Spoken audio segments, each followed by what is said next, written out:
Welcome to this video, a new part of the series on endgame strategy. Yeah, we look at a position here from the game Benko playing white against Parma playing black. Yeah, this is the position after or before move 25. Yeah, it's a simplified position and already an endgame rather quickly in this game. How to assess the situation? Yeah, it is in a way simple but also complicated. It is pretty clear that white is better here, but it's not so clear how much advantage he actually has. Yeah, why is white better? Yeah, it is because of bishop against knight. The bishop here in this open position is the better minor piece. It simply is the long range piece that can work on both flanks. Sorry, a7 is not meant to be marked. It can work on both sides of the board combined, but the knight has a very limited range. Also, the bishop is attacking along this diagonal and can put pressure on f7, which gets especially interesting in connection with putting a rook on the 7th. Here is the second thing that is in white's favor here. His rooks are already positioned on the open files and are close to entering on the 7th. In this concrete position, white could not do it immediately like this because of knight e5, and it all evaporates to nothing. This is also explaining white's next move. He plays the good move bishop to b3. Voluntary retreat, which makes sure that knight e5 here is not coming with the tempo. Yeah, in this situation, black decided to play knight to f6, which just makes some sense. The knight retreats from this unstable g4 square and goes back to f6. Note that a very important point is that the knight does not have a stable outpost somewhere. This is a huge difference to a position with a different pawn structure. Yeah, let's say, for argument's sake, the situation would be somewhat different. For example, let's say the pawn would be here, yeah, just to make a point, and the knight is here. Then white has nothing, absolutely nothing, because this knight is rock stable. It will just stay there forever, and black has no problems whatsoever. Yeah, king here, rook c8, and we start to maneuver. There's nothing special going on in this kind of position.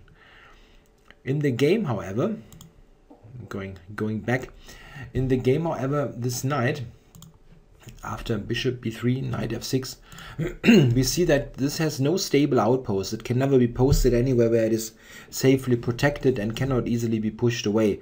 You can say you could put it on c5, true, but b4 will come at some point. Yeah, white played king g2, yeah, using the king. This does make sense. And black now decided to take off the rooks with rook takes e1. Now, this looks a bit accommodating, but it is very difficult to avoid in the long run anyway. Let's say black is not doing that. He plays king g7 instead. After this, white can go something like this, king f3, maybe h5 to limit white's advance on the king side, and then white will probably play rook c1. Yeah, and this intends to capture on c8 and then play rook c7. And here, black is probably forced now to do this, and now rook e8, leading to the type of, the position in the game. Or let's say this, also interesting, trying to play rook d7. Rook d7, by the way, is a threat here, in a way, because if black can put the rook on d7, covering the 7th rank, this has, it's not like a fortress, but it's very difficult to break down. So probably white will play rook e7, and after rook d7, we reach the same type of endgame as in the game. It is very difficult to avoid in the long run, so I understand why black simply went for it. Yeah, here he took on e1, rook takes, rook e8. Yeah, just going to this endgame directly. Yeah, white has no choice here. He took it. If he tries to avoid the rook trade, This would be interesting if he would really come to c7, but black will go here and cover on the 7th rank and tries to hang on here with some chances to succeed, of course. Maybe better chances than after the rook trade. So white traded and played king f3. Yeah, how is this endgame to be evaluated? Yeah, pretty much the same as the starting position. White is better. Can he win? Yeah, in a practical game, yeah, probably. In analysis, maybe not. This is one of those borderline situations where definitely one side is better, but it is not so easy to give a clear-cut scientific evaluation. Yeah, it's one of those cases where you think like, okay, there should be some clear assessment, like draw, win, loss, something like that. But this is difficult to do in analysis. What I'm doing here is I'm presenting you how the game went, and I'm showing you some typical things that could have happened to show the points of this bishop versus knight type of endgame. Let's see. The next moves I think are very logical. King f8, yeah, using the king. And now black went knight c7. This prevents the king from coming up to d5, c6 immediately. Makes lots of sense. h4. Yeah, a typical space gainer. White will need to push the pawns to gain space and ultimately fix weaknesses here on the king side. King e7. Yeah, taking up this blockading position of the king.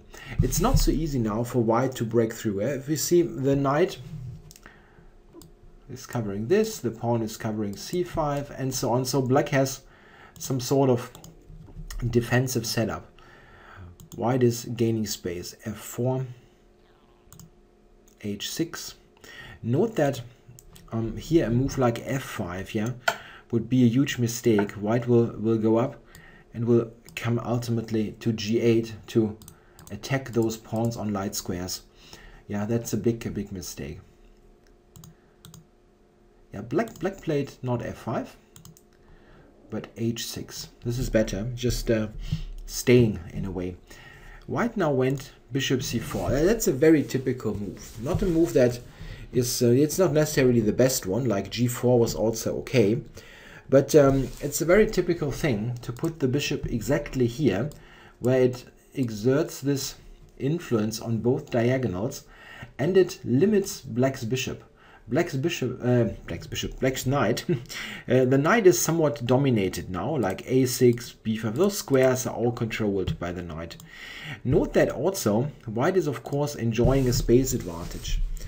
This space advantage is very useful and can be the decisive factor in lots of arising positions. Also in positions where the bishop is trading itself against the knight. Sometimes you can transpose into a winning king and pawn endgame because of your huge space advantage and Zugzwang positions that you might get. Yeah, black now played king to f6. He's just waiting, basically. g4, king e7. It's not, he didn't have any big alternative to waiting. Yeah? If you move the knight, white will enter here, and you can basically just shuffle with the king. Yeah, white now played king to e5. Yeah, this is a good move that sort of forces the situation, if you want. What is black doing now? He cannot shuffle anymore with his king, obviously. If you go here, white will enter. So the king cannot really move in this position. What can black do here? Yeah, he only has two real choices. Because, well, pawn moves are out of the question, besides f6, which is the game continuation. But let's say b5, yeah, just to look at it. This kind of move is not good, simply because it puts this pawn on a square where it is attacked, yeah, like here. And the bishop is always attacking this now. And note that this is an additional problem. Yeah, you have weakened squares. So this putting something on light squares where it is bound to be fixed, possibly, is not a good idea. At the same time, a move like a5 is not a good idea, as b6 is an additional weakness and easier yeah, you can attack this much easier than the pawn on a7, for example. All this is not helping black. So we mostly have to look at two moves, f6 check, which he played in the game, or knight e8. This is also an interesting try. Let's have a look at this knight e8. Yeah, how does white continue from here? I think a waiting move like bishop d3, this makes sense. You can try to play that. Yeah, but it's not immediately rewarded. Black can even, I cannot go back. I'm sorry, I cannot go to d7 because of bishop b5. But knight d6 is a possible defense where you cannot advance here. This is also a reason for the bishop d3 move, where you'd sort of remove the bishop from the influence of the knight coming to d6. So bishop d3, knight d6. This is the idea of the knight e8 move, yeah, switching the defensive position of the knight to d6, where it is a little bit more active. Yeah, how do we continue from here? g5, very typical, gaining more space and fixing pawns on light squares. Black will take. And now an interesting moment. White now has this typical choice to take with this or take with the f-pawn. What is better? Yeah, I think white should take with the f-pawn, actually. This has one specific reason. It does not matter what pawn stands on g5 for the simple function of fixing the f-pawn. This is not really mattering. The question is it more valuable to have the h-pawn as backup or the f-pawn? And in the endgame, very often things are a little bit different than in the middle game, where you almost all of the time prefer to have a central pawn. In the endgame, the outside pawns, h-pawn, a-pawn, can be very valuable, especially if you fight against a knight. Those are notoriously difficult to fight for knights because knights are such short-range pieces. Very often here, in this type of position, you can imagine maybe at some point white can enter on f6, and let's say he sacrifices on g6 when you get two pawns, yeah, to run. And in this case, the two outside pawns, the h-pawn especially, is much more variable than having the f-pawn, because the h-pawn is much hardest to stop for the knight. This is one reason why I think this capture is better. It's very often a good idea to capture outside, I mean away from the center, to get outside passes in the long run. Yeah, black mostly will just wait here, and this is not a totally conclusive analysis. I just want to show some typical ideas. What white needs to do here, he needs to gain space, as much space as possible. Yeah, this is not forced. I'm just showing some typical moves. Yeah, white will advance, and it will get to something like that. And here it is quite clear that black is suffering a lot because he can hardly move. Yeah, it's very difficult to do something here. You're basically forced to shuffle. But how is white actually winning? Let's look at some typical maneuvers. White can try to lose tempi and so on to ultimately force the black king back. Yeah, something like this can be reached. Now the knight cannot move as a6 hangs, so the king has to move, and then we ultimately enter king e8 and something like that. But how do we win? How do we win here? It's not so easy. In fact, there is a winning idea, and the idea is to change the pawn structure with the idea to play a4. This is the decisive maneuver in this position, where at the end the bishop will come here to simultaneously attack a6 and f7. It wasn't possible for the bishop before, when there was still an a and b pawn on the board. It wasn't possible for the white bishop to attack both, and now he will win one of the pawns. Note that, for example, if we look at this, here white will win, maybe to f8, but it's not a difference. Here, yeah. It's probably here in this case when there would be an f pawn, it's just a win as well. But with the h-pawn, it is just simpler to do, because the knight cannot really fight this at all. Yeah, also note that there is always there are always ideas of domination, yeah, like bishop e4, moves like that.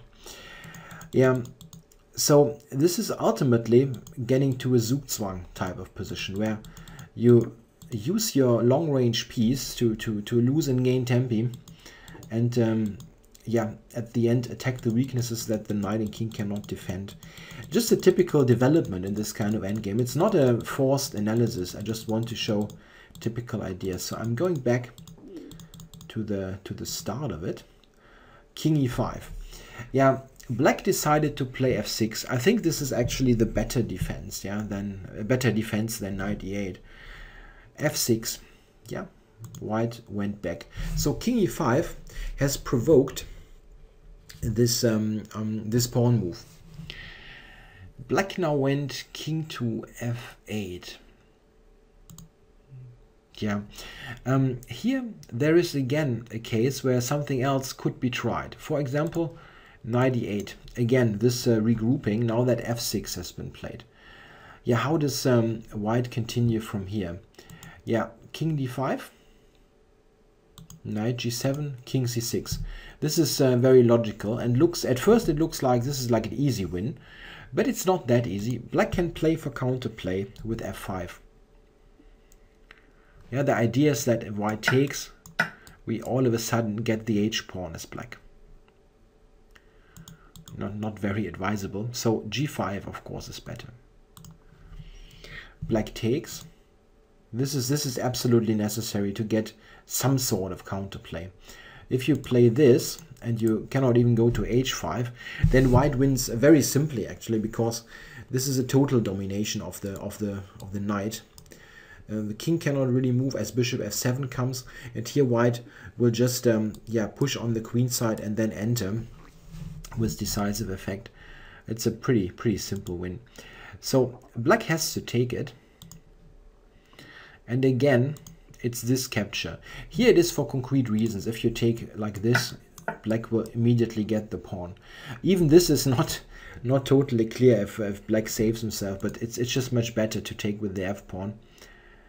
Not for some strategic reason, but for some concrete reason, as mentioned. It gives him a passer, but the passed pawn is very nicely controlled by our long-range piece. Yeah, now for example, knight e8, king b7 loses a piece due to knight d6, so we voluntarily retreat, knight d6, and a4. And now we see this typical dilemma. The bishop, again, is dominating the knight. You cannot push the f-pawn as g6 falls. You cannot really, yeah, well, can move king e6, but what is it doing for you? White, in the meantime, will push pawns, gain space, and ultimately enter to win the a-pawn. Yeah, this is quite the same. White is gaining the space. Yeah, the pawn is very dangerous. And white has won the pawn at the end. So this is a very typical scenario. The space advantage and the long range minor piece wins at the end. I think this this knight d8 defense is not very promising. I think what he played, actually, king f8, is quite okay. White now played the move h5. An interesting decision, but I think a good decision. It is a bit counterintuitive at first, maybe, to put something on light squares, as you sort of always think you shouldn't put them on the color complex of your bishop. But it's still the right decision, and the decision is right because it forces the g-pawn to move, and this means that you have an idea how to enter with your king. It just paves the way for the king, this move, and this is more important. A move like g5, which fixes the weakness on g6, has one problem. If we look at something like this, you see that it's very difficult now to make any headway. Black might even go knight e6 to put pressure on those two. And if we trade even more, something like this, it gets to the point where you simply cannot win anymore because of reduced material. This is not possible. h5 is just better. White played this, I think, exactly right. So h5. Yeah, and now I think exactly here, black plays maybe the decisive mistake. It's not so easy to say. Well, let's say I know that what he played is losing, but I'm not sure if the other move would have saved him. He played g5 now, and this is when we look at the game pretty clearly losing. Not a good defense. Taking on h5 was much tougher. We can look at this. I'm not totally sure if white wins. In the book that I have, this famous book by Michal Cheryshev about endgame strategy, they say that, or Cheryshev says that white should win here as well, which I'm not totally convinced of, really. Yeah, if white recaptures, of course, and now in the book they just say and white will enter with king f5 and so on. The problem is that this is not happening. There is knight e8, and white is not entering with king f5 because of knight d6. So the whole idea is nice, but it's not so easily realized. And white is nevertheless clearly better. The question is only, at least for me, if it is a clear-cut win or it's not that easy. What is best here? Yeah, I think a move like bishop e2 is quite good. Covering this and preparing king d5. Yeah, we also, I mean, king d5 wasn't doing much. Okay, he could have played king d5. Let's start with that. I need to show you my rationale behind bishop e2.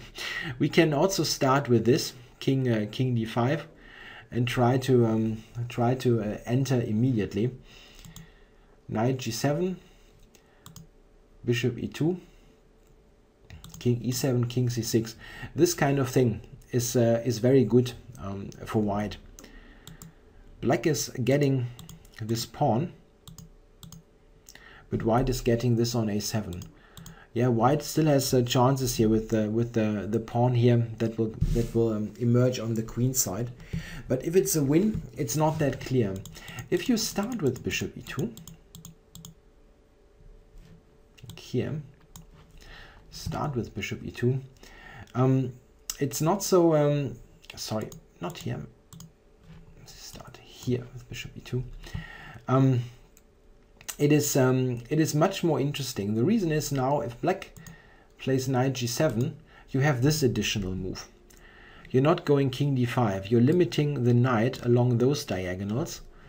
And after, for example, king e7, there is not really another move. King d5. Again, we have a domination situation of the knight. f5, for example. Bishop d1 back. King f6. Yeah, you cannot go here because king e5 will directly win this pawn. King f6. And only now do we enter. Knight e6, king b7 takes. And this is a much more favorable version of the endgame that we had seen before. Now the king is on f6 and we will get the pawn on a7. If we look at this,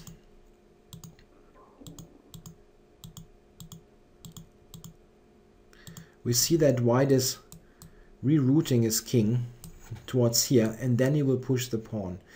In the other situation, we had the king on a7, which couldn't really escape. So this is like a much better version of that. This whole analysis here is not totally conclusive, and due to limited time, it's not so easy to work it out totally. The thing is that white will always be better because he will get the a pawn for the f pawn, and then in this kind of race you have the outside passer, which is more valuable.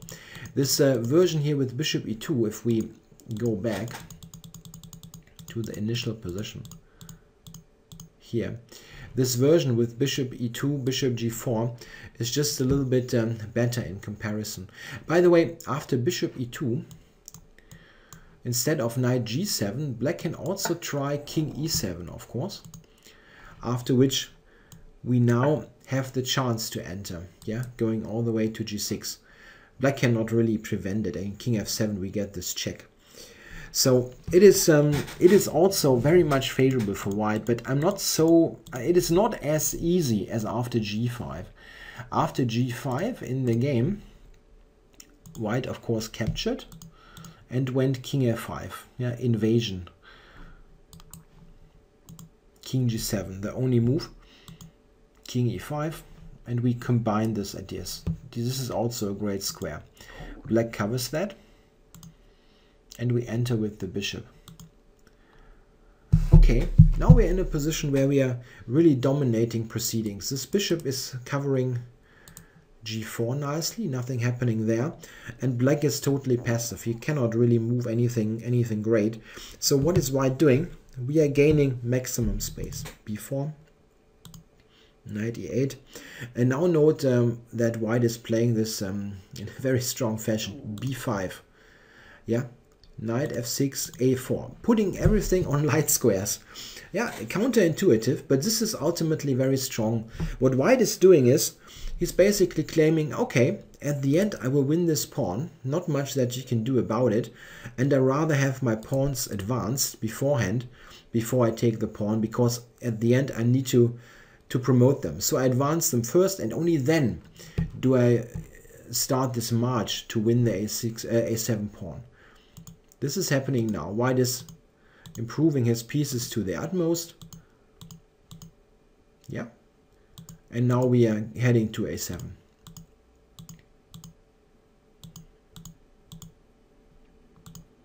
Yeah, he has made the best possible progress with his pawns before he took the pawn. King a6, knight f6, bishop c6. This has a direct tactical idea. He's giving up the pawn here, but now there comes a5, and this is a already forced pawn promotion. Yeah, all possible because we had used our time wisely by pushing the pawns. Yeah, and after this move, black resigned. The pawn is just promoting. Note that really putting the pawns on light squares was the totally right decision here, because we are already dominating. We are not in a situation where this is a bad bishop. Yeah, it controls like the whole board. So this was the right way to play. Ultimately, as mentioned, you get the pawn on a7, and you want those as far advanced as possible. Yeah, this is a nice and very, let's say, a pure example of the bishop being the more promising minor piece in an open position where there is play on both flanks.